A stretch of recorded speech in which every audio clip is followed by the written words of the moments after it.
hadirin menjaga kekhidmatan ujian. Mikrofon harap diprogram pada posisi mute.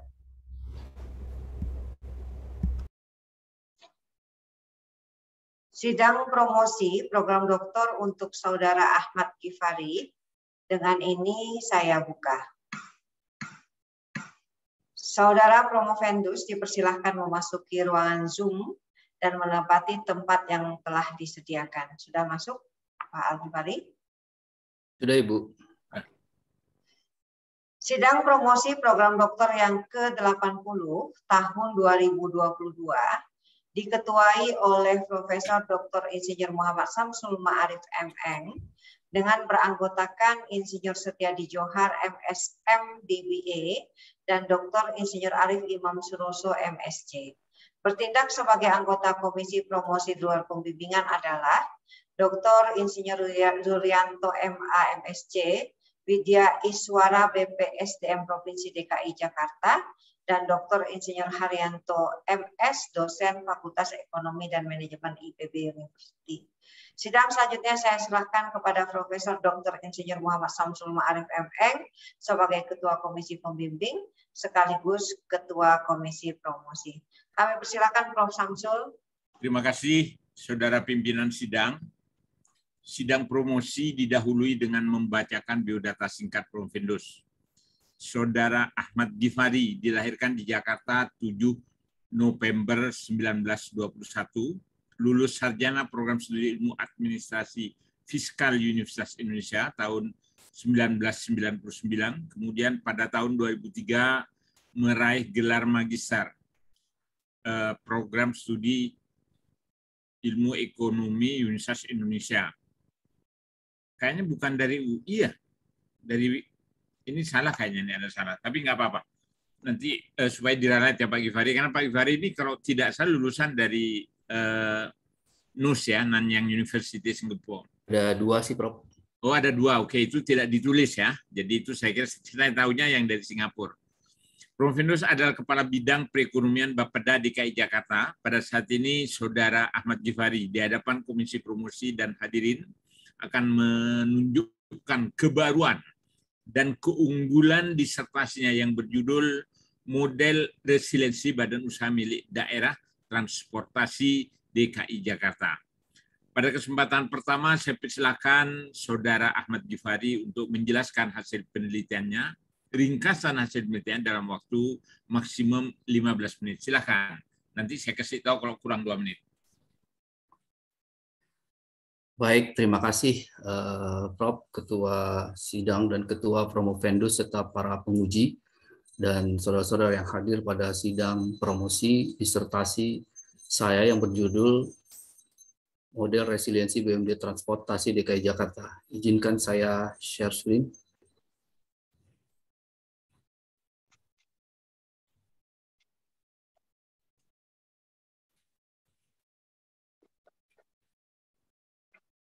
Mohon izin, apakah sudah terlihat?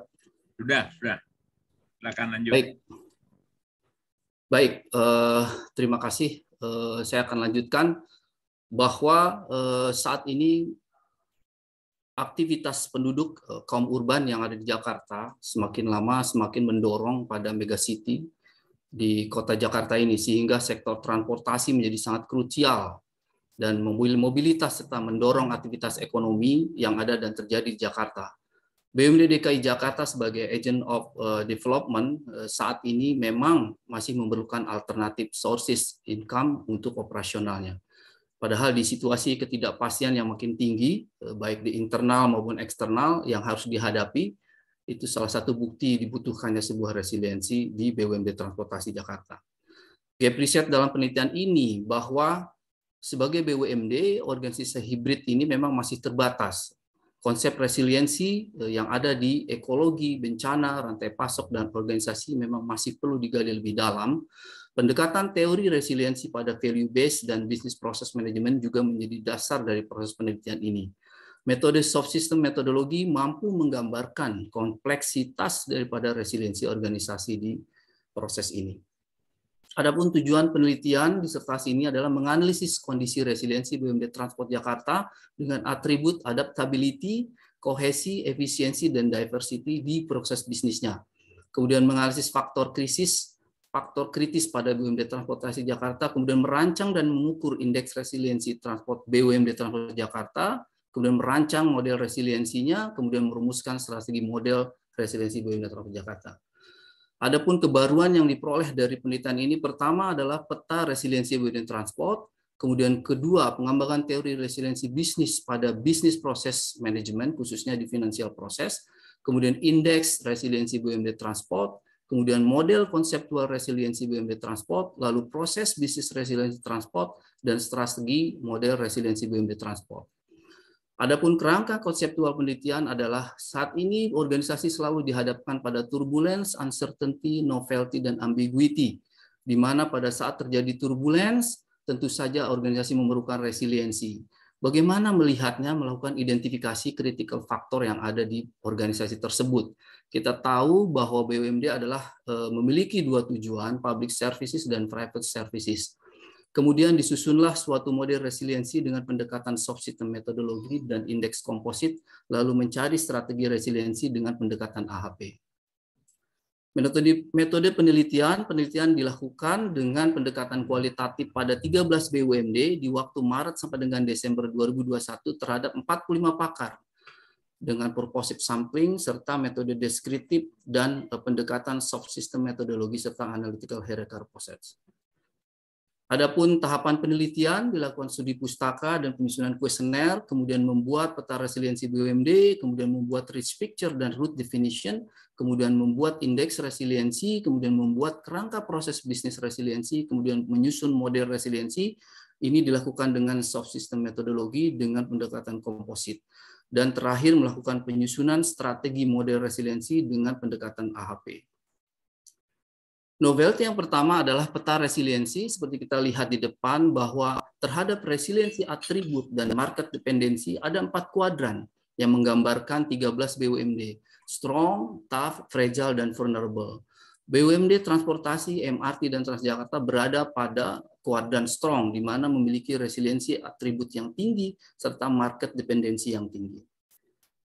Kemudian di subsystem method tahap 1 dan 2, dilakukan interview terhadap pakar untuk mendapatkan situasi problematika terhadap isu masing-masing, isu utama di masing-masing bisnis proses. Seperti kita lihat di supply chain management business process, kita tahu bahwa kebutuhan pasokan listrik dan suku cadang pada BUMD Transport memang sangat tinggi. Kemudian di konteks human resource management, kita masih tahu bahwa jumlah karyawan yang cukup tinggi yang mengakibatkan produktivitas daripada organisasi belum begitu maksimal. Serta capital asset management, di mana utilisasi aset dari BUMD memang belum terlakukan secara optimal. Dan yang terakhir di bisnis proses finansial adalah bahwa BUMD ini masih memerlukan alternatif sources untuk pendanaan, khususnya untuk PSO ataupun subsidi yang masih lumayan tinggi. Nah, dari hasil itu kemudian disusunlah sebuah rich picture, di mana ini menggambarkan situasi problematika dari sebuah BUMD transportasi dari sisi eksternal dan internal, di mana di sisi eksternal ini kita tahu di konteks bisnis proses customer relationship management masih sedikitnya engagement antara ridership atau penumpang dengan operator. Kemudian dari sisi internal di product service development khusus untuk penggunaan digital transformation yang memang masih memerlukan peningkatan lagi terhadap BUMD transportasi tersebut. Padahal terhadap kondisi BUMD transportasi ini dibutuhkan ekspektasi yang tinggi ya dari semua stakeholder, baik dari pemerintah, lembaga terkait, direksi, pengamat transportasi maupun masyarakat serta perusahaan mitra akan hadirnya sebuah BUMD yang memang memiliki resiliensi, ditambah lagi oleh dinamika lingkungan yang strategis. Pada akhirnya diharapkan sebetulnya BUMD ini akan mempunyai outcome bahwa BUMD ini mampu dan mandiri memberikan nilai tambah serta memiliki BUMD yang punya reputasi. Nah, kemudian temuan berikutnya adalah mengidentifikasi faktor kritis yang ada di dalam bisnis proses di BUMD. Kita tahu pada saat organisasi mengalami turbulence, dibutuhkan bounce back pada kondisi normal yang tidak cepat gitu. Dalam wawancara yang saya hasilkan diperoleh bahwa ada 3 bisnis proses yang memang sangat kuat sebagai critical factor. Yang pertama adalah product service development, di mana ini menggambarkan kemampuan suatu perusahaan dalam ini BUMD Transport untuk mengembangkan produk dan servisnya sehingga menjadi salah satu streaming revenue bagi perusahaan. Kemudian capital asset management ini pun demikian karena masih sangat terbatas di BUMD penggunaan capital asset management ini, padahal ini menjadi salah satu sumber pendapatan bagi BUMD. Yang terakhir adalah supply chain management, di mana ini terkait dengan kenyamanan, keselamatan daripada BUMD armada transport baik MRT maupun Transjakarta, sehingga dibutuhkan continuity dari produk ataupun supply chain management. Kemudian disusun indeks resiliensi dengan 5 kriteria, dari yang paling bawah sangat rentan, kemudian netral, lalu resilient sampai dengan sangat resilient, di mana minimum adalah angkanya 10 dan maksimum 50. BUMD ini masih pada tahap netral yang dikatakan indeks resiliennya masih bagus. Nah, temuan berikutnya adalah menyusun proses bisnis resilience, di mana 3 faktor kritikal tadi di dalam bisnis prosesnya harusnya ini ditaruh atau diletakkan pada proses inti, bukan di proses penunjang, sehingga diperoleh output yang memang jasa atau layanan produk itu menjadi sangat diminati atau diminati oleh masyarakat, serta organisasinya memiliki resilience dan memiliki value added. Nah, di tahap ketiga dan keempat dari subsystem method adalah menurut definition, untuk mewujudkan model resiliensi BUMD Transportasi DKI Jakarta dibutuhkan transformasi value resilience dengan connectivity dan mobility, sehingga terwujudlah kemandirian BUMD Transport dan mampu memberikan nilai tambah bagi stakeholder. Nah, siapa saja yang terlibat pihak-pihak yang memang diwawancarai? Yang pertama adalah di konteks customer, yaitu masyarakat, pemerintah, dan operator. Kemudian di konteks aktornya adalah perusahaan dan pemerintahan. Kemudian di konteks transformasinya adalah yang dilakukan adalah value, resiliensi, dan connectivity dan mobility, di mana connectivity mencerminkan bahwa akan meningkatkan nilai daripada ridership karena mereka saling tersambung. Dan mobility akan meningkatkan mobilitas penduduk yang juga akan memberikan dampak selain daripada farebox juga non-farebox. Kemudian terwujudnya BUMD resiliensi yang mandiri, yang memiliki value bagi stakeholder, dan ownernya adalah Pemprov DKI Jakarta dan perusahaan, di mana ada environmental yang bisa mempengaruhi kebijakan adalah baik dari sisi politik maupun sosial. Nah, kemudian dilakukan pengukuran terhadap kinerja, bagaimana efikasi daripada BUMD Transport ini bisa tumbuh dan sustainable, kemudian secara efisiensi tidak bergantung sepenuhnya kepada PSO, lalu efektivitasnya adalah terukur dari indeks kepuasan masyarakat dan indeks resiliensi, serta elegansnya ada terjadinya transformasi yang menyeluruh dapat memberikan dampak positif bagi solusi kemacetan Jakarta, dan etiknya adalah terukur dari pelayanan publik yang modern, berkualitas, serta melalui dan memiliki reputasi yang baik. Nah, kemudian disusunlah suatu konsep model resiliensi BUMD. Dalam rangka mewujudkan resiliensi BUMD transportasi diperlukan realign vision atau objektif dari BUMD, kemudian dilakukan assessment bisnis proses, kemudian peningkatan capability organisasi, lalu melakukan restructure bisnis proses, dan kemudian pengendalian serta evaluasi bisnis proses. Hal ini akan mendorong produk dan service development serta komersialisasi aset daripada BUMD transportasi itu menjadi jauh lebih baik, sehingga indeks kepuasan masyarakat tinggi, kemudian indeks resiliensi tinggi, dan pada akhirnya melahirkan reputasi BUMD yang mandiri, yang berkualitas, yang tidak bergantung sepenuhnya pada PSO. Temuan berikutnya adalah proses bisnis resiliensi. Seperti kita ketahui, dari 3 faktor kritikal yang ada di proses bisnis tersebut, pada saat terjadi turbulensi tidak bisa bounce back itu secara langsung.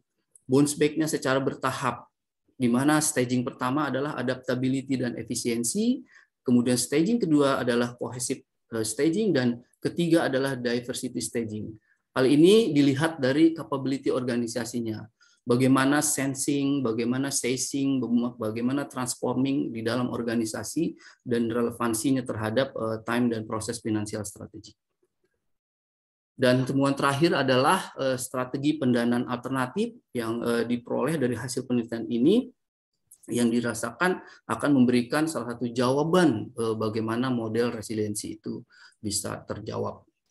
Kesimpulan dan saran, yang pertama, rich picture kondisi problematik dengan memetakan 8 bisnis proses yang memiliki isu utama yang berbeda.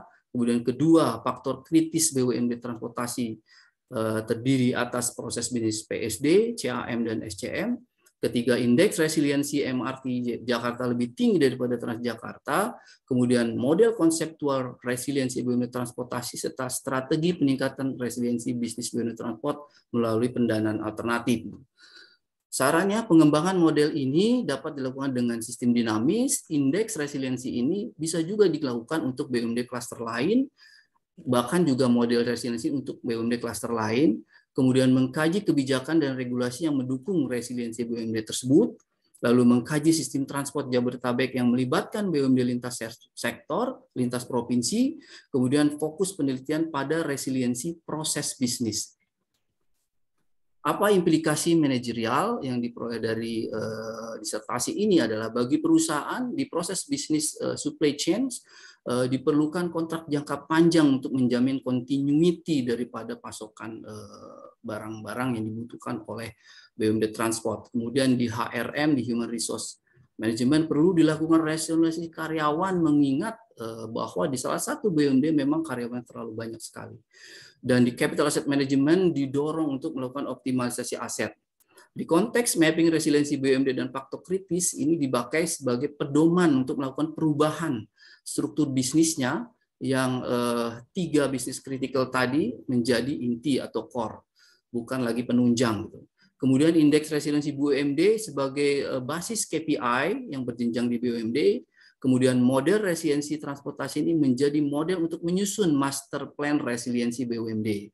Sedangkan bagi pemerintah, implikasi manajerialnya untuk SCM itu adalah kemudahan impor terhadap barang-barang yang memang masuk digunakan untuk kebutuhan BUMD Transport. Kemudian dalam konteks HRM membangun lembaga pelatihan, sertifikasi, dan standarisasi untuk transportasi publik. Kemudian dalam Capital Asset Management mempercepat regulasi optimalisasi aset BUMD. Kemudian pemberian right sebagai bentuk pengembangan public product service development dan capital asset management. Lalu indeks resiliensi BUMD dapat digunakan basis KPI untuk penggantian pengurus BOD atau BOC BUMD. Lalu model resiliensi transport digunakan untuk menyusun regulasi master plan resiliensi BUMD dan strategi alternatif pendanaan, salah satunya mungkin dengan IPO. Keterbatasan penelitian bahwa di konteks ini BUMD diupayakan agar mampu mandiri dengan belum mempertimbangkan aspek politik dan birokrasi, bahkan aspek kepemilikan saham. Penelitian ini juga terbatas pada upaya BUMD hanya berfokus pada aspek proses bisnis yang terjadi, belum menyentuh aspek kepemimpinan yang terjadi. Penelitian terbatas juga pada BUMD transportasi. Nah, ini akan berbeda bila industri dan lokasi yang berbeda, sehingga diperlukan penyesuaian dalam implementasi model tersebut. Demikian presentasi saya, terima kasih. Baik, silakan tutup. Baik, saya kira tadi sudah disampaikan ringkasan dari disertasi Saudara Givari yang saya kira sangat banyak manfaat dan banyak keunggulannya. Ya, jadi tolong disiapkan alat tulis Pak Givari ya. Nanti akan kita mulai dengan beberapa pertanyaan. Ya, jadi kalau lihat dari acaranya hari ini, setelah ini kami persilahkan Komisi Promosi untuk mengajukan pertanyaan dengan alokasi waktu maksimum 10 menit. Untuk kesempatan pertama saya persilakan pada Dr. Yuri. Silakan. Terima kasih, Prof. Assalamualaikum warahmatullahi wabarakatuh. Waalaikumsalam. Izin Bapak dan Ibu atas saya dipertamakan ya, Pak Arianto. Izin Pak Arianto. Ya biar promovendusnya nggak terlalu tegang. Masalahnya ini tegang banget nih. Ada 3 pertanyaan sebetulnya, tapi saya kira pertanyaannya semuanya kebetulan nih yang hadir banyak teman-teman Bapeda, Pak. Jadi teman-teman Pemprov. Jadi pertama saya ingin dijelaskan kesimpulan yang ketiga, yang terakhir, yang ke butir E. Itu di situ disebutkan beberapa hal ya. Tapi bahasanya selalu teknis. Jadi mohon nanti dijelaskan dan implikasinya terhadap Pemprov. Ya. Karena ini mungkin sebetulnya Pemprov harus seperti apa dengan kesimpulan seperti itu. Ya. Jelas Pak Givari ya, yang pertanyaan pertama ya. Jadi kesimpulan yang ke E tadi, yang terakhir. Kalau di bukunya yang ke E. Yang kedua, kita sama-sama tahu bahwa Transjakarta itu berkembang terus nih, dari mulai UPT tahun 2004, terus BLUD, terus terakhir itu Perseroda, PT ya, masih PT kalau nggak salah, belum dijadikan Perseroda. Pertanyaannya, ini ada kaitannya nggak dari sisi kelembagaan antara ya, dari sisi resiliensi ya, kelembagaan dan resiliensi. Apakah tidak diganti aja menjadi perumda? Karena apa? Kalau saya lihat PSO-nya tahun 2020 itu masih 86%. Ini Pak Arianto nih senyum-senyum terus, ini kayaknya terlalu ini fokus ke PSO terus ya. Kami di Pemprov sebetulnya enggak haram dengan PSO. Permasalahannya adalah bagaimana PSO itu seefisien mungkin pertama. Kedua mungkin bisa dengan sistem Hong Kong atau sistem Jepang. Jadi PSO-nya diawalkan gitu. Jadi terakhir sudah nggak ada lagi. Tadi Prof. Fendo sebutkan ada namanya property right, apa enggak dikasih aja MRT katakanlah ya, MRT atau BRT kasihkan aja apa namanya property TOD right gitu ya, supaya kita nggak terlalu banyak di sana. Nah, ini gimana pemahaman? Mungkin ada saran-saran dari Pak Givari kaitannya itu. Yang terakhir, barangkali tadi saya barusan dengerin nih apa ngikutin seminar, ada sistem pergerakan ini ya, istilahnya transport yang berkeadilan. Ya, ini kaitannya dengan transportasi berkeadilan di Jakarta. Ini kan lagi diurus nih, dikembangkan transportasi berkeadilan. Dan di sana ada tidak bisa bagi Jakarta memperbaiki MRT, memperbaiki BRT tanpa kebersamaannya dengan wilayah lain. Nah, saya mohon mungkin ada pencerahan dari hasil penelitian ini kaitannya dengan itu. Bagaimana Pemprov harus merespon kondisi yang seperti itu. Saya kira itu Prof. 3 saya kira jelas Pak Givari ya. Silakan Pak Givari. Baik, terima kasih Pak Dr. Yuryanto. Yang pertama, jelas sekali relevansinya hasil penelitian ini adalah strategi dari bisnis resiliensi itu sendiri. Di penelitian saya disampaikan bahwa strategi dari model bisnis resiliensi, model resiliensi BUMD Transport itu adalah dengan pendanaan alternatif. Gitu. Kita sangat paham, kita sangat tahu bahwa BUMD Transport ini khususnya transportasi adalah infrastruktur yang tidak murah. Gitu. Baik dari sisi capital expenditure maupun dari sisi operating expenditure. Nah, tentu saja perjalanan ini yang Bapak sampaikan tadi bahwa dari sejak awal Transjakarta mulai dari UP, kemudian BLUD sampai dengan akhirnya PT itu mencerminkan bahwa memang diperlukan pendanaan yang tidak sedikit gitu. Nah, di konteks ini saya melihat perlu dipikirkan ke depan bagaimana BUMD ini khususnya transportasi ini dalam proses CAPEX dan OPEX-nya ini memang diperlukan pendanaan. Nah, saya sampaikan di saran bisa dilakukan untuk IPO. Tentu saja akan banyak sekali proses pendanaan yang memang selain itu. Kita punya juga konteks endowment fund, di mana pendanaan itu dikumpulkan, disiapkan untuk ke depan. Nah, pasti tidak sebentar waktu ini, dan ini membutuhkan dukungan dari semua stakeholder, karena kalau perusahaan ini akan begini saja, tentu ini akan menjadi beban yang cukup berat bagi pemerintah Jakarta. Nah, kemudian yang kedua terkait dengan apakah tidak dijadikan perumda saja, kenapa dijadikan Perseroda? Nah, hal ini memang menjadi daya tarik dari penjelasan kenapa pada akhirnya BUMD ini menjadi Perseroda gitu. Nah, kita tahu Pak bahwa Perumda dan Perseroda ini memiliki dua kondisi yang sangat berbeda dalam hal kebijakan. Gitu. Kalau alasannya dari sisi pembiayaan atau operating expenditure, itu menurut saya ide-ide dari pemberian rights, ide-ide dari pemberian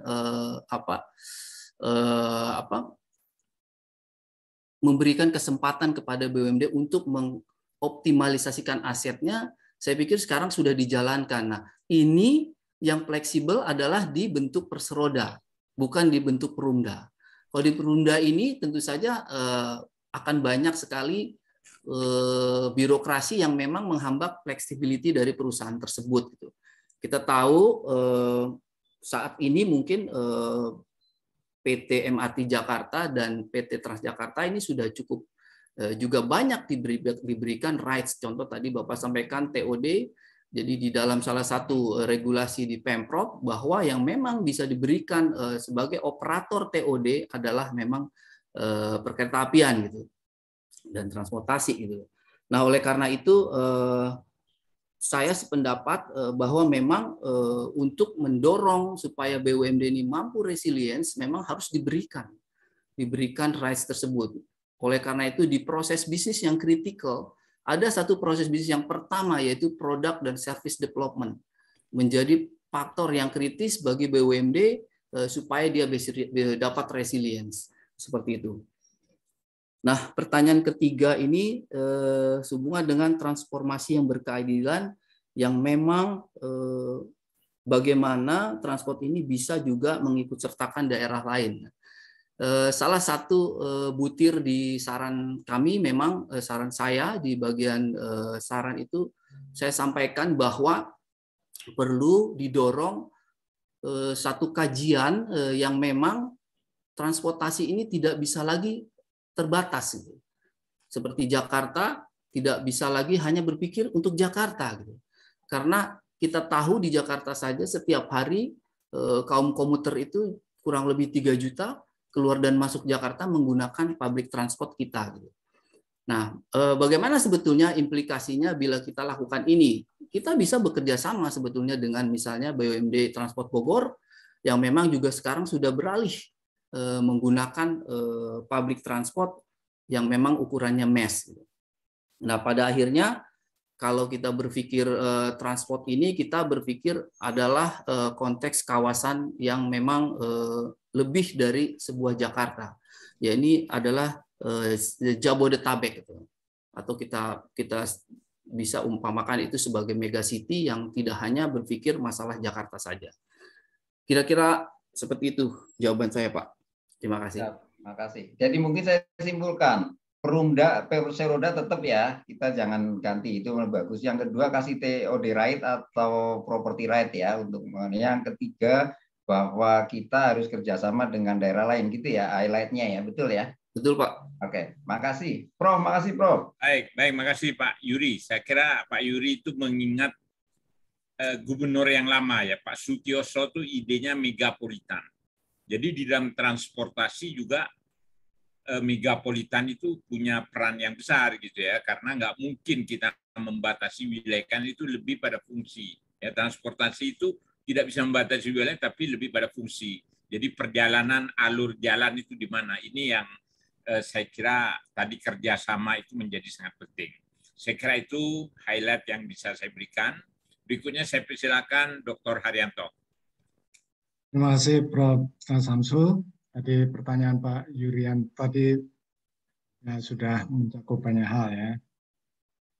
Kalau kita lihat kenyataannya ya, public transport di Jakarta. Jadi kalau seseorang itu keluar rumah ingin bekerja, gitu ya, mencapai Transjakarta MRT, tempat di mana dia akan naik Transjakarta MRT, sering harus naik dulu angkot-angkot yang kecil. Nah, itu menjadi permasalahan tersendiri. Sehingga menyebabkan ya keengganan. Nah, di dalam konteks apa yang dibicarakan oleh Pak Givari ini, Ya, gimana meningkatkan resiliensi dari sisi tadi menjangkau konsumen sehingga keluar itu ya serasa seperti naik Transjakarta atau MRT gitu di sana, sehingga orang tidak memilih naik sepeda motor yang kita tahu pada dasarnya ya sangat berbahaya lah kalau bisa dikatakan untuk itu. Nah itu gimana Pak Ahmad Ghifari? Baik, makasih Pak Haryanto. Sebetulnya saat ini sudah dikembangkan Pak apa yang namanya konsep Jaklingko. Jadi konsep first mile dan sampai dengan last mile.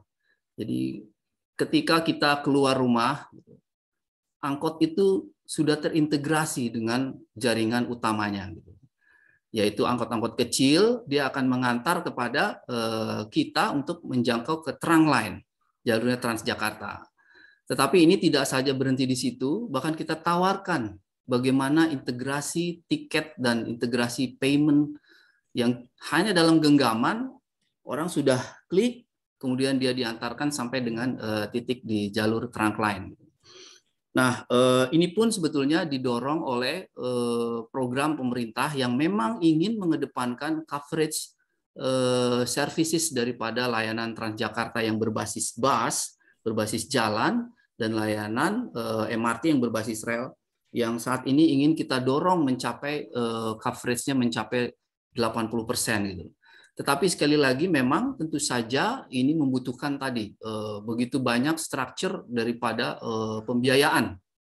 Nah, harapannya bentuk resilience yang tadi Bapak sampaikan itu kita bisa menjangkau itu dengan mudah masyarakat, kemudian mendapatkannya dengan seketika gitu ya, karena kita dalam genggaman, dan tentu saja perlu waktu. Oleh karena itu di dalam salah satu temuan saya Pak, bahwa di konteks resiliensi itu ada staging yang namanya adaptability dan efficiency staging. Jadi ini memerlukan adaptasi dulu dari masyarakat pengguna dan juga di kawasan sekitar. Karena kita pasti akan mengidentifikasi jaringan mana yang memang bisa sampai ke dalam. Jaringan mana yang memang belum bisa sampai ke dalam. Nah, harapan itu tentu saja dengan time frame yang sudah saya gambarkan juga di proses bisnis tersebut, sehingga di staging berikutnya adalah staging kohesif. Jadi kita melakukan lekatan dengan program-program kita melalui tadi payment system, kemudian diskon bila mereka naik di jalan pagi hari gitu untuk mengurangi traffic. Lalu kemudian juga terhadap diskon terhadap merchandise ataupun produk-produk yang ada di stasiun MRT dan Transjakarta pada akhirnya. Nah, di staging berikutnya, di diversity staging itu diharapkan nanti bukan hanya itu, tetapi sudah menjadi budaya masyarakat hanya dengan menggunakan pegangan di handphone, kemudian dia bisa naik dan pada akhirnya akan memperbanyak mobilitas gitu, memperluas connectivity dan meningkatkan resiliensi daripada BUMD itu sendiri. Itu Pak, terima kasih. Pak Haryanto. Masih mute Pak Haryanto. Bagus, jadi saya rasa selamat untuk Pak Ghifari, semoga sukses diterapkannya nanti. Kembali ke Prof. Samsul. Oke, baik, makasih Pak Haryanto. Berikutnya saya kira dari Komisi Pembimbing. Untuk itu yang pertama saya persilakan Pak Setiadi Johar. Silakan Pak Setiadi Johar. Terima kasih Prof. Samsul. Pak Ahmad Ghifari, suatu disertasi yang bagus. Itu tidak akan ada gunanya dan mungkin hanya akan berakhir di rak lemari Anda kalau itu tidak bisa diimplementasikan, gitu ya. Nah, dalam kedudukan Anda bekerja di Pemda DKI, apa yang akan Bapak lakukan untuk mempromosikan hasil disertasi yang kita sebut sangat baik ini, ya, agar gitu ya, itu nanti bisa diterapkan.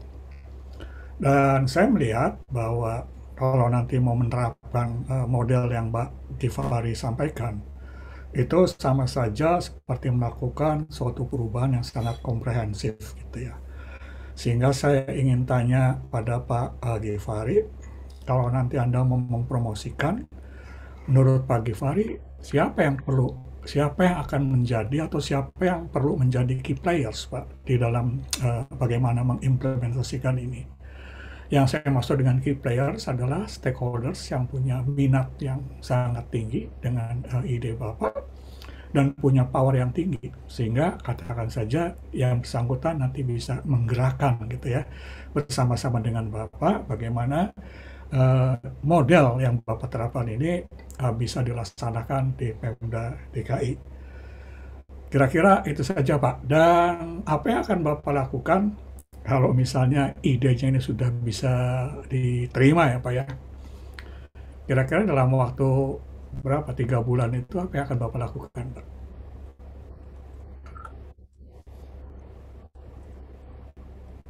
Silakan. Ya, baik Pak. Terima kasih Pak Setiadi. Pertanyaan yang memang cukup menantang nih Pak ya. Jadi yang pertama mungkin pertanyaannya kepada siapa sebetulnya produk ini akan ditujukan gitu Pak ya. Jadi tentu saja supaya ini tidak mubazir gitu Pak ya. Pastinya ini kita harus mencari key person yang memang mempunyai pengaruh untuk menjalankan ide ini gitu loh. Nah, dari key person ini nanti akan muncul kebijakan apa sebetulnya yang akan ditelurkan atau digelontorkan agar model ini bisa berjalan gitu. Nah, kalau ditanya siapa-siapa saja, tentu saja di Pemprov DKI ini key person-nya adalah pasti pemilik saham. Pemilik saham dari BUMD ini adalah pemerintah DKI, yaitu gubernur dan DPRD. Nah, kemudian bagaimana sebetulnya ide atau proses ini bisa terwujud gitu ya. Nah, pasti saja ini memerlukan suatu rangkaian proses Pak gitu. Karena dengan meyakinkan kepada key person, dalam hari ini adalah pemegang saham atau pemilik saham dari BUMD, tentu saja ini harus diharmonize dengan program-program yang memang searah dengan program yang dimiliki oleh pemerintah itu sendiri. Pertanyaannya adalah apakah ini bisa dilakukan cepat, ini bisa dilakukan cepat, lambat, atau tidak bisa dilakukan. Menurut saya ini bisa dilakukan dan memerlukan dukungan berbagai sektor gitu ya. Kebetulan saat ini posisi saya di Bapeda dan ini sangat terbuka peluang untuk membawa ini ke tempat-tempat key person itu berada. Kira-kira seperti itu Pak jawaban saya Pak. Baik, terima kasih Pak Givari. Cukup Pak Prof. Samsul. Silakan Pak. Terima kasih Dr. Setiadi Johar. Yang berikutnya saya kira saya persilakan Associate Profesor Arif Imam Surosro. Silakan. Terima kasih Prof. Samsul Ma'arif. Assalamualaikum warahmatullahi wabarakatuh. Waalaikumsalam. Selamat apresiasi yang tinggi kepada calon Dr. Ahmad Givari, ya, Promovenus, ya, yang di dalam penelitiannya semua tujuan penelitiannya telah bahkan menjadi disulap, ya, menjadi satu temuan baru, menjadi satu kebaruan, menjadi satu novelty, dan sangat jelas, ya, sederhana dan sangat jelas, clear. Ya. Itu saya memberikan apresiasi yang tinggi kepada saudara Ahmad Givari. Kemudian di dalam RJPMD 2018-2022 itu terkait dengan BUMD ada peta kuadran BUMD DKI yang di dalam disertasi Bapak juga sudah diungkap juga. Di sana ada 4 kuadran, ya, kuadran berdasarkan misi korporasi dan misi pelayanan publik, ya. Dan kemudian Bapak mengembangkan untuk melihat peta kondisi dari resiliensi BUMD, Bapak mengembangkan peta, ya, dan mengelompokkan berdasarkan market dependensi dan resiliensi, ya. Nah, saya mencoba untuk memplot itu, ya, 2 kuadran itu.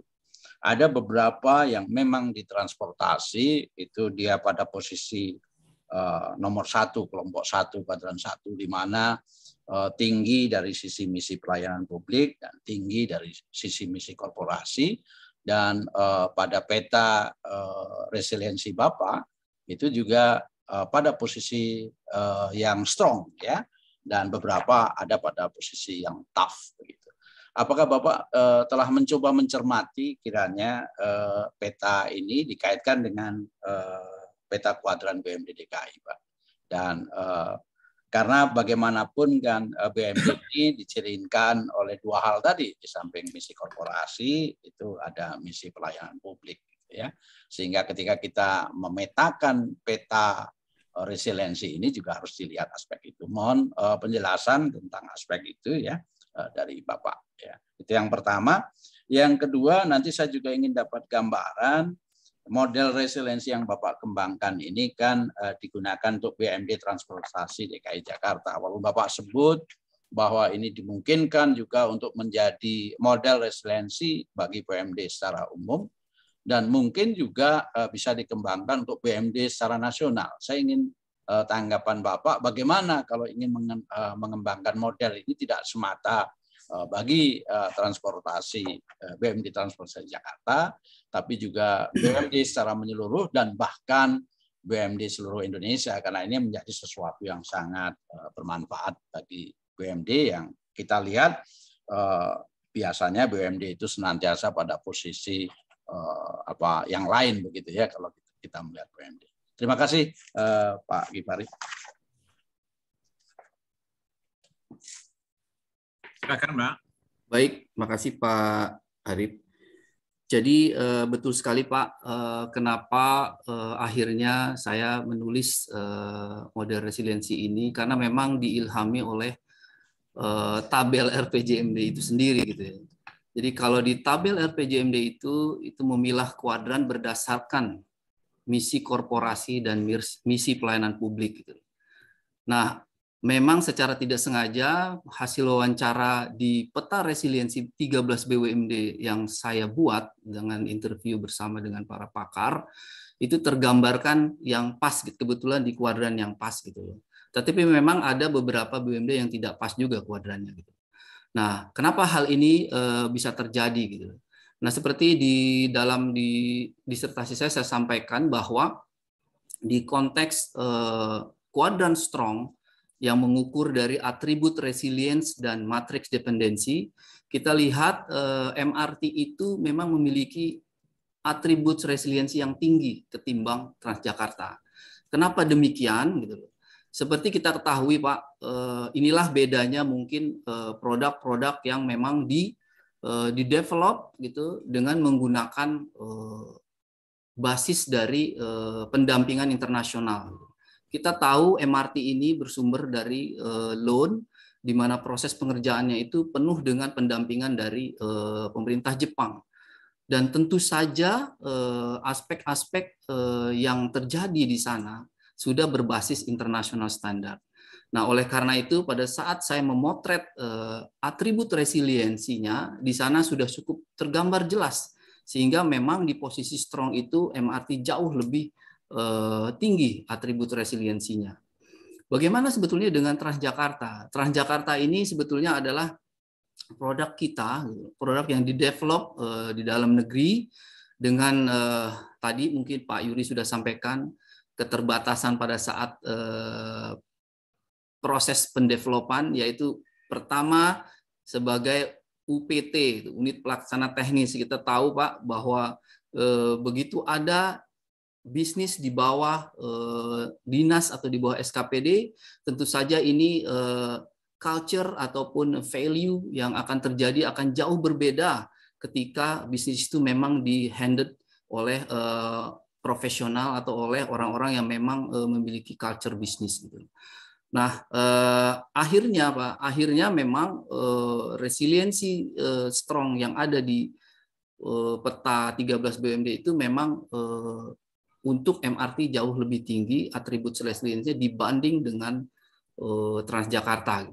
Nah, bagaimana dengan market dependensinya? Kita tahu bahwa saat ini kalau dilihat saja MRT dan Transjakarta itu punya demand-nya cukup tinggi, Pak. Waktu itu Transjakarta itu pernah mencapai ridership 1 juta dalam sehari. Kita tahu kalau komuter lain itu 3 juta dan Transjakarta yang berbasis jalan itu mencapai kurang lebih 1 juta, pernah terjadi di satu waktu. Nah, MRT dari sisi ridership atau penumpang demand-nya memang belum setinggi Transjakarta, tapi dia menawarkan lifestyle, menawarkan connectivity, menawarkan sesuatu yang baru yang memiliki standar internasional sehingga masyarakat berangsur karena memang baru 2019 Pak itu operationnya. Kemudian ada pandemi. Nah, sekarang kondisi ridership-nya MRT sudah semakin jauh membaik dan saya perkirakan ini akan menjadi transportasi utama di Jakarta yang mampu mengkoneksi ke beberapa titik di Jakarta.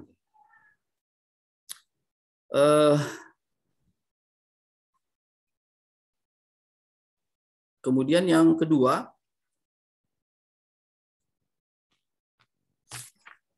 izin Pak Arif, yang kedua apakah sudah terjawab dari yang pertama, Pak? Belum, yang kedua yang itu yang pertama yang kaitannya dengan RJPMB, yang kedua kaitannya dengan replikasi modelnya. Oh, baik. Betul, Pak. Jadi ketika saya menyusun ini, basis saya adalah pakar. Jadi pakar yang berada di bidangnya. Kalau tadi pertanyaan Bapak adalah apakah model ini bisa diterapkan gitu, untuk semua BUMD, secara substansi mungkin harus dilihat kembali, Pak. Karena memang BUMD transport tentu saja memiliki pakar yang berbeda dengan BUMD pangan. Dan industrinya juga berbeda. Tetapi secara formula, karena ini basicnya adalah dari Fixel, bagaimana mengukur resiliensi melalui 4 atribut, itu memang bisa digunakan. Nah, oleh karenanya di bagian saran saya menyampaikan bahwa bisa dibuka kesempatan untuk melakukan penelitian lebih lanjut, khususnya untuk BUMD dengan klaster lain. Baik dari sisi modelnya, maupun indeksnya, maupun dicari faktor kritikal dari BUMD tersebut, sesuai dengan klaster dan industrinya. Seperti itu, Pak. Terima kasih. Terima kasih, Profesor Samsul. Baik, saya kira terima kasih Pak Imam. Jadi dari pembimbing, nanti Prodi saya kira, mungkin Prodi dulu sebelum saya nanti ada pertanyaan. Wakil dari Prodi saya persilakan Dr. Popong. Baik, terima kasih Prof. Samsul Ma'arif sebagai pimpinan sidang pada sore hari ini. Terima kasih. Dan saya ucapkan selamat untuk Pak Ahmad Ghifari yang sudah membuat suatu pemikiran yang konstruktif pada satu bisnis yang kompleks dan besar ya Pak ya. Di dalam implikasi manajerial, saya membaca untuk perusahaan, terutama saya membaca 2 hal penting. Pertama, Bapak sampaikan bahwa diperlukan suatu rancangan Key Performance Indicator atau KPI sebagai basis dari penilaian kinerja pada divisi individu dan BUMD. Pertanyaan saya adalah kriteria atau indikator seperti apa yang Bapak harapkan atau Bapak temukan yang tentu saja harus berbeda dari yang sebelumnya. Karena ini tentu saja akan menjadi hal penting dari hasil penelitian yang Bapak lakukan. Kemudian yang kedua, mungkin pertanyaan kedua ini masih punya hubungan dengan pertanyaan pertama. Di dalam implikasi manajerial, Bapak sampaikan di sini perlu mengubah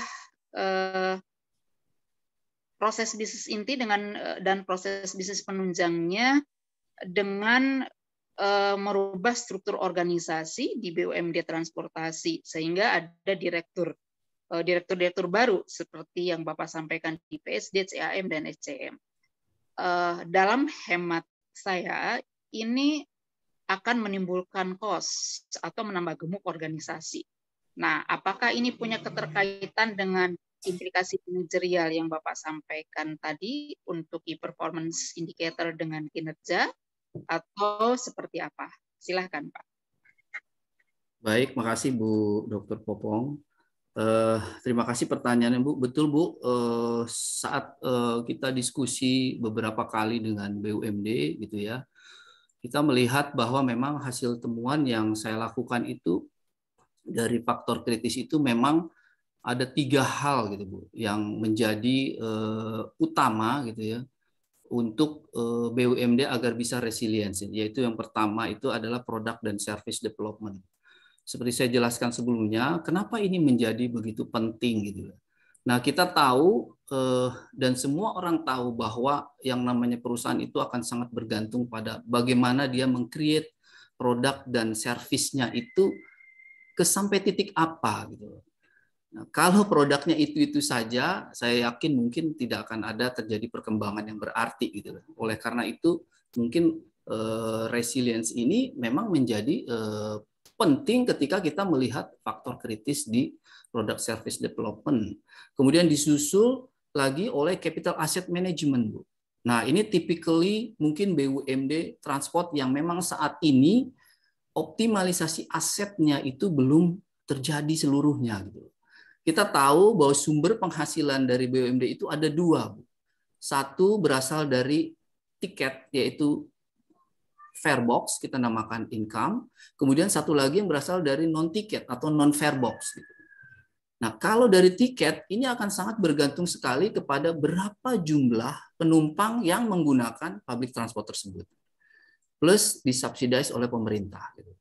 Nah, yang non-fare box inilah Bu, yang diharapkan akan menjadi booster atau pendorong bagi income si perusahaan itu sendiri. Nah, oleh karena itu, pada saat diperoleh indeks resiliensi tersebut, ini bisa menjadi salah satu catatan KPI. Bahwa ketika perusahaan ini memiliki indeks yang turun, ini kan bahaya, Bu. Kalau indeks resiliensi dari perusahaan itu di bawah netral, artinya rentan, ini artinya mengindikasikan bahwa there is something wrong di dalam proses bisnis yang ada 3 utama tadi. Nah, itulah temuan saya yang pada akhirnya mendorong saya di pertanyaan Ibu yang kedua. Akhirnya saya menemukan proses bisnis yang harusnya 3 faktor kritis ini menjadi core di dalam perusahaan itu, bukan di penunjang. Karena ada di BUMD ini yang menjadi penunjang. Padahal ini merupakan kekuatan dari perusahaan agar dia mampu dan resilient terhadap turbulence atau guncangan yang terjadi. Kira-kira itu Bu, jawaban saya.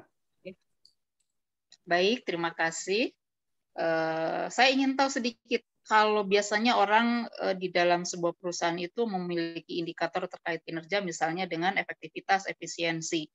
Nah, kalau Bapak tadi sebutkan ada hal yang berhubungan dengan optimalitas, begitu ya, tentu harus berubah dari hal yang sebelumnya misalnya belum optimal menjadi lebih optimal. Kalau kaitannya dengan kualitas, kira-kira seperti apa, Pak? Yang saya pahami, Bu, ketika tadi misalnya ada 3 core yang harus ada di dalam perusahaan tersebut, tentu saja ini diturunkan, Bu. Itu kan KPI perusahaan. Satu, misalnya product service development. Bagaimana memperoleh income melalui development di product dan service development. Lalu dia turunkan kepada divisi-divisinya. Jadi di MRT ini ada divisi yang namanya divisi pertama untuk divisi naming rights, divisi untuk advertisement, kemudian divisi untuk naming rights, kemudian divisi untuk pengembangan startup. Nah, dari sini diturunkan lagi, Bu, KPI-nya pada level manager sampai dengan individu. Nah, tentu saja diharapkan dengan kita mengikuti faktor kritikal yang ada di temuan saya dan diturunkan secara technically sehingga pada akhir mereka memiliki tujuan KPI yang sama. Seperti itu, Bu. Baik, terima kasih. Cukup, Prof. Samsul. Saya kembalikan waktunya. Baik, terima kasih Bu Popong. Saya terakhir, saya kira sebelum saya serahkan ke pimpinan sidang, pertanyaan saya, jadi yang pertama saya kira saya komen dari Pak Haryanto. Jadi memang ini komen aja ya, bukan pertanyaan. Saya kira yang menjadi feeder dari Transjakarta menjadi sangat penting itu ya menurut saya ya. Jadi kenyamanannya juga harus sama. Saya ingat ketika saya kuliah dulu dengan profesor saya, karena saya ke kampus itu nggak banyak, jadi dia kasih kayak angkot gitu ya, tapi itu mewah sekali sama dengan bus. Saya tanya ke profesor saya, Anda kan punya mobil bagus tuh, mobil mewah, kenapa naik ini? Saya nggak kemana-mana kan, karena nyaman memang. Ya jadi saya kira kenyamanan itu menjadi penting. Saya tapi nggak tahu, saya kalau di Jakarta masa disiplin, tapi ini sesuatu hal yang juga penting ya. Jadi tadi pertanyaan Pak Haryanto mungkin di luar dari penelitian ini, tetapi saya kira penting untuk diperhatikan. Ya, jadi saya komen itu dulu, tapi yang penting semuanya, dari semuanya ini sangat bagus. Dari beberapa hal yang telah ditanyakan, saya kira sudah jelas, dan saya melihat hasil ini, tadi Pak Sedi Johar, nggak salah ya, hasil ini apakah bisa diterapkan hasil penelitian? Saya ulang aja pertanyaan saya. Saya singkat-singkat dan dijawab singkat. Bisa diterapkan nggak hasil ini? Kira-kira. Bisa, Bro. Oke.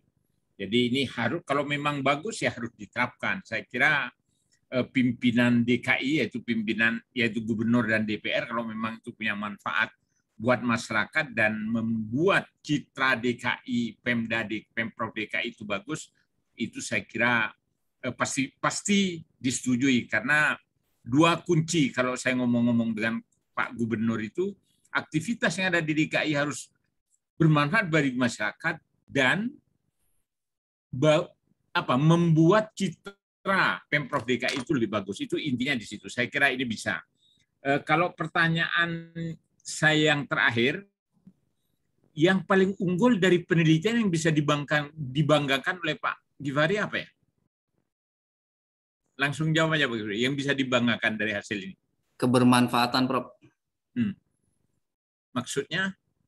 Penelitian itu pada akhirnya bisa bermanfaat, bukan hanya sebagai koleksi referensi saja. Oke, saya kira ini harus ditonjolkan ya. Tapi di kebaruan nanti akan saya bagikan memang banyak, dan ini saya kira seringkali Pak Gubernur itu berkeluh kesah gitu ya, karena SKPD atau OPD itu, unit kerja itu tidak mendeliver pekerjaannya gitu. Jadi kalau BUMD mendeliver pekerjaannya dengan Bapeda segala macam yang kita mungkin kolaboratif governance itu diterapkan, saya kira sangat bagus ini. Jadi itu saya kira ini bisa jadi Pak Givari bisa saja hasil penelitian itu dirilis ya, bikin press release, sampaikan ke media karena ini bagus ya. Jadi hasil penelitian yang bagus, yang secara teoritis oke dan applicable. Jadi bisa bikin press release, sebarkan ke media ya. Saya kira karena kalau kami yang buat, kami enggak. Kalau SB yang buat, SB tidak punya keahlian untuk membuat dari berbagai keilmuan itu. Dulu Pak Sekjen, teman Pak Givari, saya kira sudah membuat itu dan bagus ya, banyak tanggapan, dan itu menjadi jadi role model ya bagi BUMD. Tadi kan ditanyakan bagaimana di BUMD lain. Memang ada satu hal penting yang perlu diteliti lagi, yaitu faktor sensitif. Jadi kalau ini tanggapan lain, apa yang perlu diperhatikan? Tidak perlu semuanya dari ekosistem itu, tidak perlu semuanya. Mungkin elemen apa. Ya, jadi ini saya kira penelitian lanjut itu bisa mencari elemen sensitif kalau ini diterapkan di tempat yang lain. Saya kira itu karena masih banyak teman-teman dari Pemprov DKI yang meneliti BUMD. Salah satu pembimbingnya ada di sini Pak Yuri, juga ada teman dari DKI dari Ancol ya, yang salah seorang anggota komisinya Pak Yuri. Saya kira mungkin itu bisa menjadi bagian penting. Saya kira itu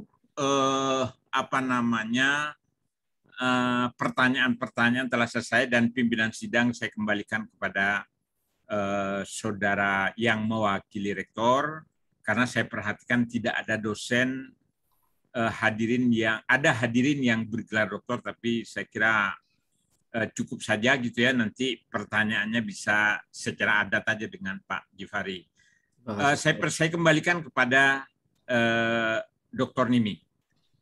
Oke, terima kasih Prof. Samsul Ma'arif yang telah memimpin sidang promosi ini. Sidang saya tangguhkan selama beberapa menit untuk memberikan kesempatan kepada Komisi Promosi untuk mendiskusikan butir-butir kebaruan dan keunggulan disertasi ini. Mas Noah, mohon semua penguji dipindahkan ke breakout room. Baik, Ibu.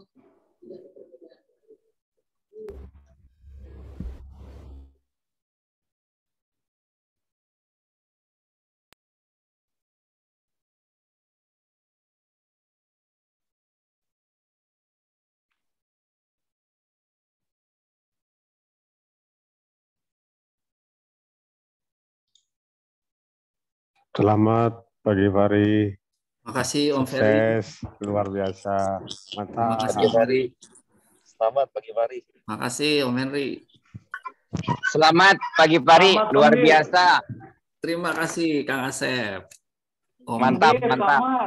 Teh Irma. Om Jihad, apa kabar Om Jihad?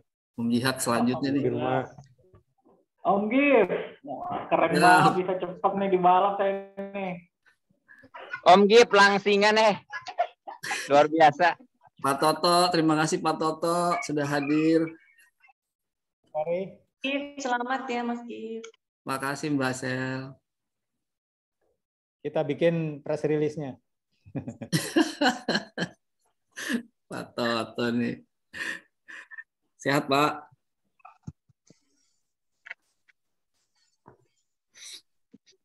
Alhamdulillah.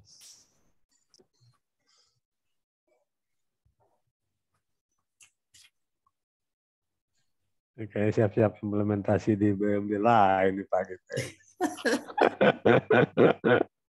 Nunggu Om Ferry lah. Nasional dong Om Gif. Nasional targetnya. Kang Hendy, nuhun. Wow, Insya Allah Pak Gif, kita akan temenan. Amin, amin. Pak Seli lagi rapat. Selamat Om Gifari. Siap Om, Setiabudi, Om Ahmed. Mantap Mas Gif. Lagi nunggu apa ya? Dokter keberapa Mas? Nggak tahu. 11. Oh 11. Kang Asep yang tahu tuh. Asep. Saya paling suka tadi jawaban terakhir itu. Luar biasa. Pemanfaatan. Si.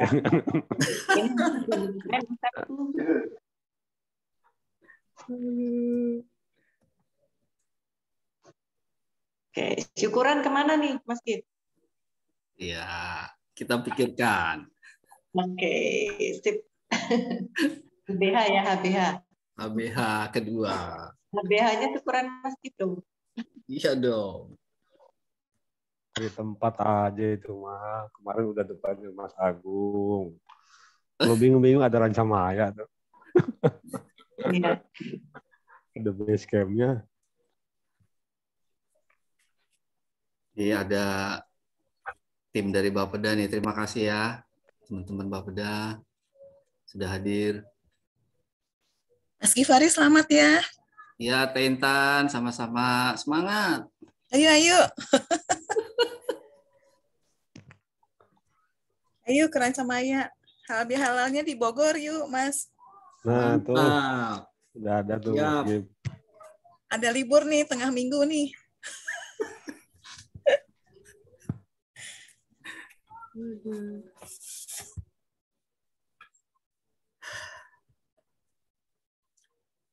Lama ya? Sabar Om Gif. Ngaruh. Keren Om Gif. Selamat ya. Siap Om Hari. Mentor nih, mentor. Mentor sekali. Nyebut merek deh. Izin join dulu nih.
Baik, silakan Bu Nimi. Masih mute Ibu, mohon maaf.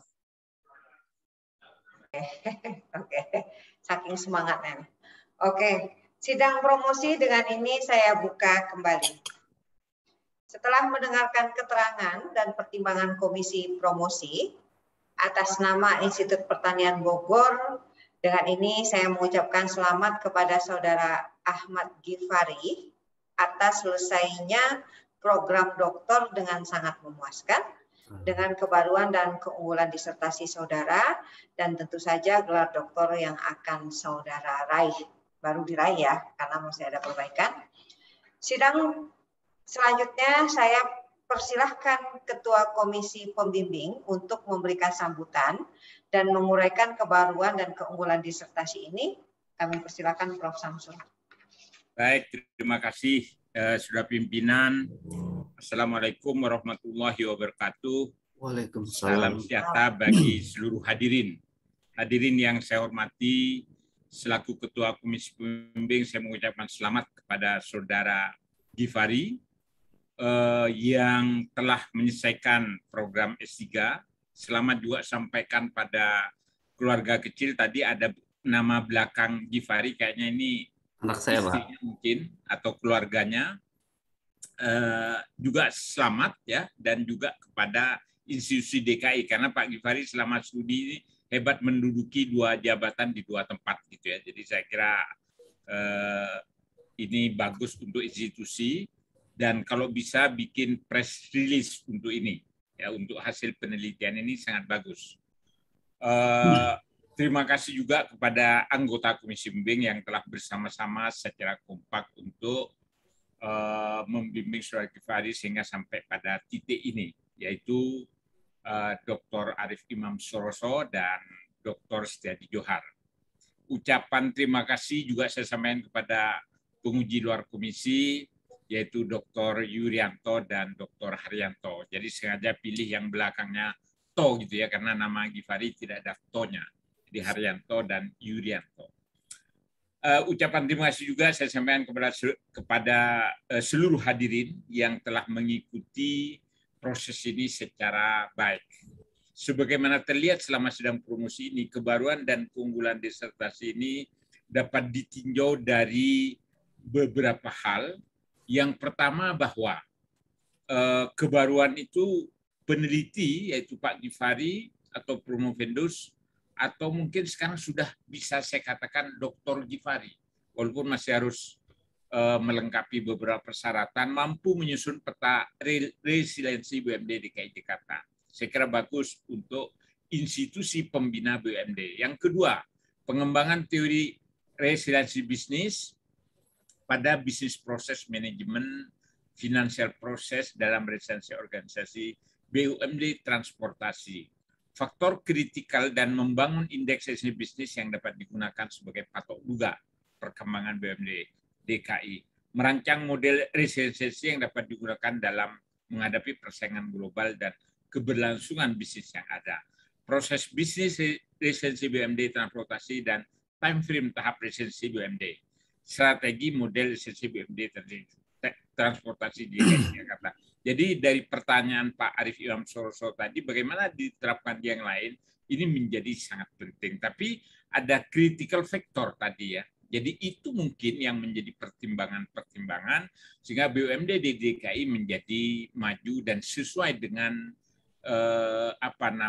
tujuan dari pembentukan BUMD sendiri. Kemudian kebaruan dan keunggulan juga diakui di dalam forum internasional sehingga publikasi yang lahir dari disertasi ini berhasil diterima oleh dua, ya tadi sudah disampaikan oleh pimpinan sidang. Yang pertama adalah terkait dengan karya ini berjudul Business Resilience Model of Regional Owned Enterprises of Jakarta Provincial Government. Diterbitkan pada jurnal Solid State Technology. Ya. Kemudian yang kedua adalah Business Resilience Index ya dari of Jakarta Regional Owned Enterprise in Transportation. Jadi ini spesifik key performance indicator. Jadi ini terindeks Sinta 2. Nah, jadi sebenarnya masih banyak ya kalau kita dengarkan atau kita amati dari hasil penelitian yang bisa dipublikasikan lagi Pak Gifari. Jadi Pak Gifari masih banyak kesempatan untuk kami bersama-sama ya. Jadi bersama saya, Pak Arif Imam dan Pak Setiadi untuk melanjutkan publikasi karena masih banyak yang bisa dipublikasikan. Jadi studi selesai tapi pengembangan ilmu saya kira tetap, apalagi sekarang Pak Gifari ada di BKD. Yang BKD itu perlu pemikiran-pemikiran strategis saya kira ya.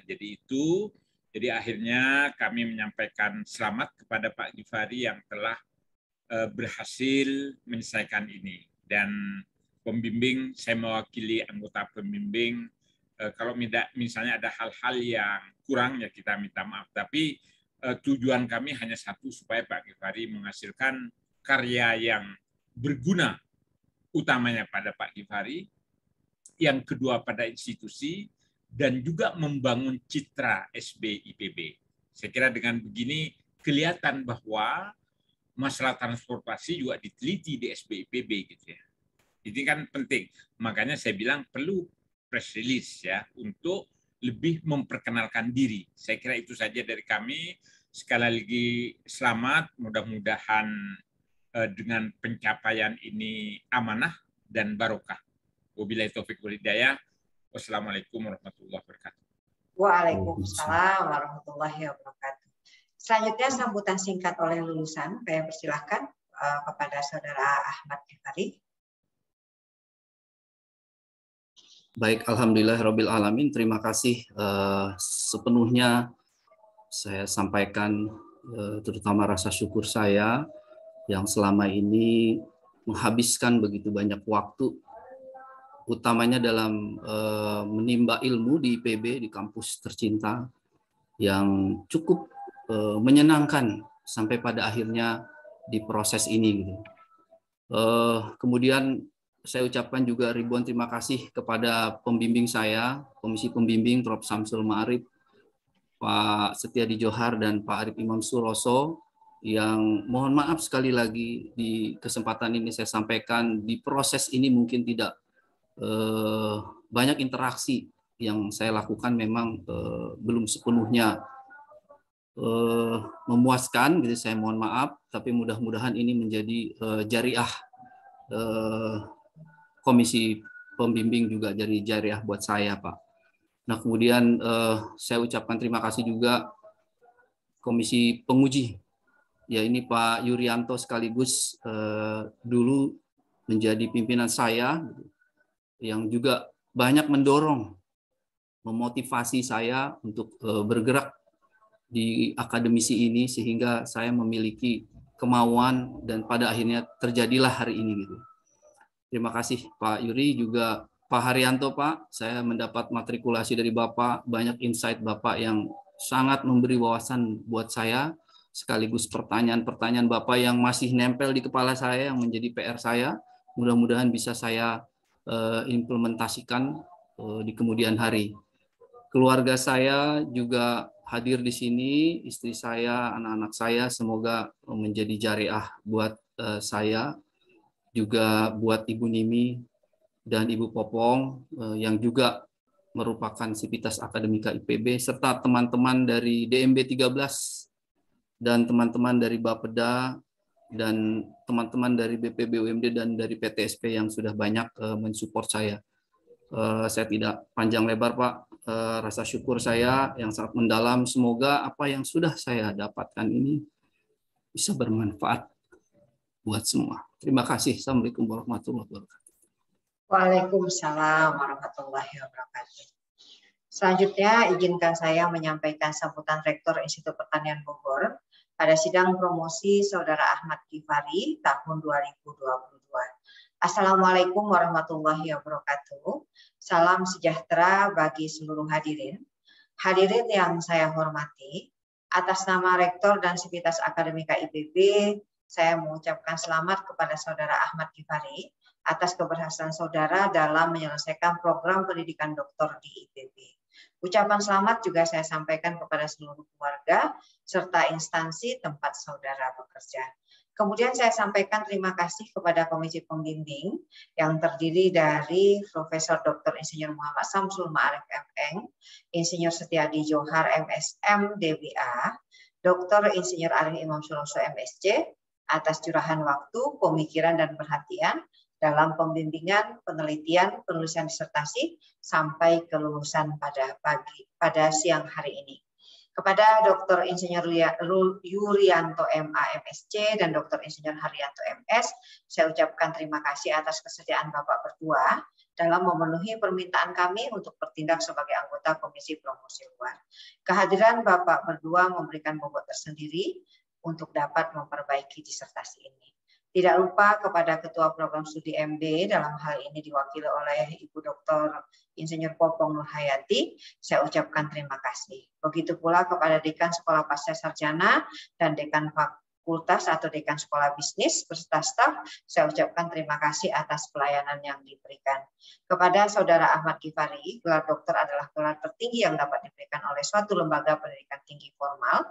Walaupun saudara nantinya menyandang kelas tertinggi, saudara hendaknya tetap terbuka memperhatikan saran untuk perbaikan dan selalu proaktif dalam pengembangan mencari informasi ilmu yang saudara tekuni.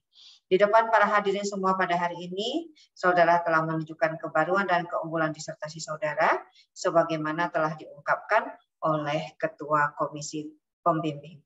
Hal ini menunjukkan kepada kita semua bahwa sesuatu yang direncanakan, dilaksanakan, dianalisis, dan dibahas secara sistematis dengan metode ilmiah yang sahih, dapat menjawab berbagai pertanyaan dan sanggahan, baik pada ujian tertutup maupun pada sidang promosi hari ini. Pendidikan S3 dan berbagai pengalaman ini hendaknya merupakan modal untuk pengembangan karir saudara di masa mendatang.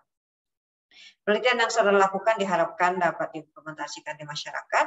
Selain itu, penelitian saudara juga memperkaya substansi perkuliahan, khususnya dalam bidang manajemen dan bisnis yang sedang ditekuni.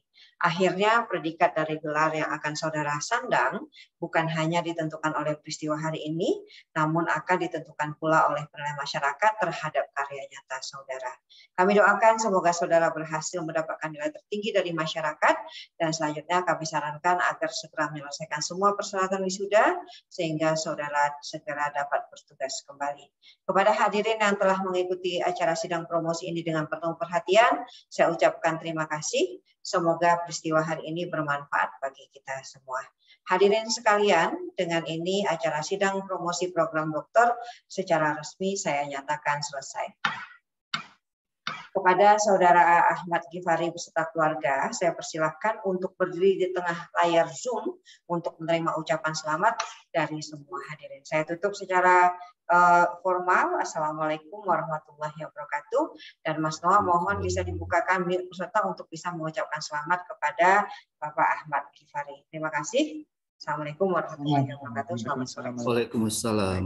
Selamat pagi Pak Ari ya. Selamat pagi Pak Ari. Selamat pagi Pak Ari. Arianto. Selamat pagi Pak Ari. Sukses Kom. Pasti Adi Pak Arif.